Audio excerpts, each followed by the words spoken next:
বৃহস্পতিবার সন্ধ্যা থেকে শুরু হওয়া কালবৈশাখীর প্রভাব সুন্দরবনের প্রত্যন্ত এলাকা পাথর প্রতিমায়।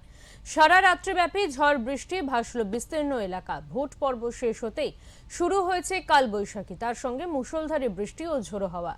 এর জেরে পাথর প্রতিমার রামগঙ্গা গ্রাম পঞ্চায়েত এলাকা সহ বিভিন্ন এলাকা জলমগ্ন হয়ে পড়েছে। সমস্যায় এলাকাবাসীরা।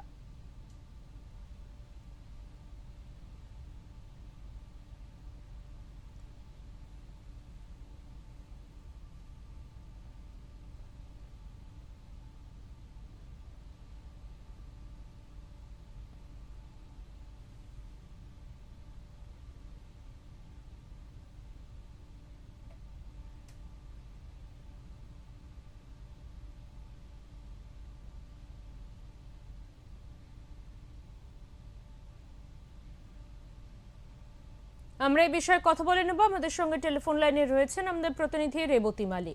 রেবতী, পাথর প্রতিমায় সারা রাত ধরে ঝড় বৃষ্টি হয়েছে, যার ফলে একাধিক এলাকা জলমগ্ন হয়ে পড়েছে। এই মুহূর্তে কি আপডেট রয়েছে এই বিষয়ে তোমার কাছে? দেখো দেবাঞ্জলি, কালকের দুপুর থেকে কিন্তু মেঘাচ্ছন্ন ছিল, তারপরে সন্ধ্যা পর থেকে কিন্তু ঝড়োয়া 70 থেকে 80 কিলোমিটার বেগে ঝড়ো হাওয়া বইছে, তার সঙ্গে বজ্র বিদ্যুৎ সহ বৃষ্টি হয়েছে। মুষলধারায় বৃষ্টি হওয়ার ফলে কিন্তু যে সমস্ত চাষিগুলো এই মুহূর্তে ধান ওঠার সময়, সেই মুহূর্তে কারোর ধান কাটা হয়েছে, কারোর আবার ধান দাঁড়িয়েছে। সেই অবস্থায় কিন্তু এতটাই বৃষ্টি হয়েছে সারা রাত ধরে যে ধানগুলো জলের মধ্যে ভেসে আছে, এবং অন্যান্য যে চাষিগুলো তারা কিন্তু প্রচুর ক্ষতির মুখে পড়েছে বলে জানা যাচ্ছে।